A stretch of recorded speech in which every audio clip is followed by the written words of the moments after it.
Imagine the sun dipping below the ancient hills of Israel, casting long shadows across a tense valley. Two armies are locked in a silent standoff. At the head of one, a man stands resolute, his armor reflecting the dying light, his gaze as hard as steel. This is Joab, King David's most formidable general, a name destined to be etched into the pages of history. But who was this man, really? Beyond the battlefield, Joab was a nephew to the king, a brother, a brilliant strategist, and a man whose complex choices would forge the destiny of an entire nation. His story is one of unwavering loyalty and brutal betrayal, of glorious victory and personal tragedy. Today, we're diving deep into the life of one of the Bible's most fascinating and controversial figures. Joab wasn't just any soldier, he had royal blood. His mother, Zeruiah, was King David's own sister, making Joab David's nephew. He grew up in the rugged landscapes of ancient Israel alongside his two brothers, Abishai and Asahel. Together, they were known as the sons of Zeruiah, a name that commanded respect and inspired a bit of fear. They were a force of nature, and Joab was the storm at their center. His defining moment, the act that catapulted him to fame, came during the critical conquest of Jerusalem.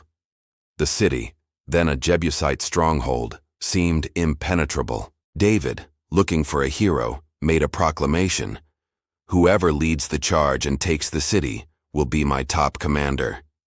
It was Joab who answered the call. With incredible courage, he led the assault, scaling the formidable walls and securing a pivotal victory for David. True to his word, David rewarded this audacious act of valor by making Joab the commander-in-chief of Israel's entire army, a prestigious and powerful position he would hold for the next several decades. With Joab at the helm, Israel's military might soar to unprecedented heights. He was a master tactician, a warrior without equal. Under his command, the army marched from one victory to another, crushing formidable enemies like the Ammonites, the Edomites, and the Arameans. His name became a legend among his troops, a symbol of unyielding courage and strategic genius on the battlefield. When Joab led, men followed, confident in his ability to deliver victory. However, the same fire that made him a brilliant general also fueled a darker side. Beneath the surface of the military hero was a man driven by deep-seated personal vendettas and an insatiable thirst for power. While his methods were often brutally effective, they were also marked by a cold ruthlessness. This duality, this mix of heroic loyalty and personal cruelty, would become the defining characteristic of his complicated legacy. Joab's story is tragically interwoven with dark threads of betrayal and bloodshed. The first deep stain on his character was the calculated murder of Abner. Abner had been the commander of the army of Saul, David's predecessor and rival. After a long civil war, Abner sought to make peace, defecting to David's side to unite the kingdom. This should have been a moment of reconciliation, but Joab saw it differently. He held a personal grudge against Abner for killing his younger brother, Asahel, in battle. So, under the pretense of a private conversation, Joab lured Abner into a trap and stabbed him, killing him in cold blood. King David was devastated by this act of vengeance. He publicly mourned Abner and cursed Joab, making it clear that this murder was not done on his authority. But the damage was done. Then came the heartbreaking saga of Absalom, David's own beloved son. In a stunning act of rebellion, Absalom rose up against his father, winning the hearts of the people and forcing David to flee Jerusalem as a fugitive. A devastating civil war ensued. As the final battle approached, David, still a grieving father, gave a specific command to Joab and his other commanders: "Deal gently for my sake with the young man Absalom." David wanted his son captured, not killed.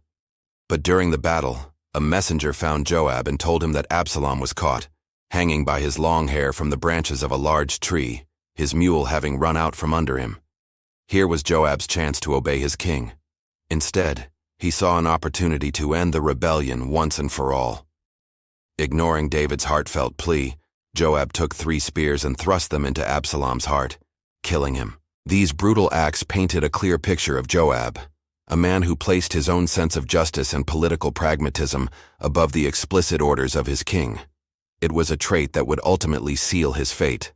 As King David's long and storied reign drew to a close, Joab's immense influence began to crack. The question of succession loomed over the kingdom. David had many sons, and a power struggle was inevitable. Joab, ever the political operator, decided to back Adonijah, another of David's sons, in a bid to secure his own position in the next administration. He publicly supported Adonijah's claim to the throne. This was a grave miscalculation. His choice directly opposed King David's divinely appointed successor, Solomon. When David died, Solomon ascended to the throne, his power absolute, and Solomon had a long memory. One of his first acts as king was to settle old scores. Recalling Joab's history of violence and betrayal, the murders of Abner and Absalom, and now his final act of treason by supporting Adonijah, Solomon ordered his execution. The once invincible general, now an old man, sought refuge by clinging to the horns of the altar, but there was no sanctuary for him. He was struck down where he stood. Joab's dramatic life and tragic end serve as a powerful and timeless lesson about the complexities of loyalty, the intoxication of ambition, and the severe consequences of unchecked power. He was a man of almost superhuman skill and courage, a patriot who expanded and secured his nation's borders. Yet his inability to control his personal grudges, his willingness to defy his king for his own sense of justice, led directly to his downfall. His story isn't just ancient history, it holds profound lessons for us today. First, it warns us of the dangers of unchecked power. Joab's authority, earned through military success, became a tool for personal vendettas, not the greater good. It reminds us that power without accountability is a recipe for disaster. Second, it highlights the critical importance of obedience and humility. Despite his supposed loyalty to David, Joab's repeated defiance, especially in the case of Absalom, shows what happens when we think we know better than those we are called to serve. Finally, his story is a stark illustration of the consequences of betrayal. Joab's final desperate gamble to side with Adonijah against Solomon was the last nail in his coffin, proving that disloyalty ultimately consumes the one who practices it. In our own lives, we face similar choices. We must constantly strive to balance our ambitions with integrity, our power with a deep sense of responsibility, and our loyalty with true wisdom. Thank you for joining us on this deep dive into the life of Joab. His story is a powerful reminder that the pages of the Bible are filled with real, complex human beings whose choices have much to teach us. If you found this exploration insightful, please give this video a like, share it with someone who might appreciate it, and don't forget to subscribe to our channel for more engaging biblical stories and timeless lessons. Let's continue to learn from the past, to better navigate our present, and build a wiser future. Thanks for watching, and we'll see you in the next video.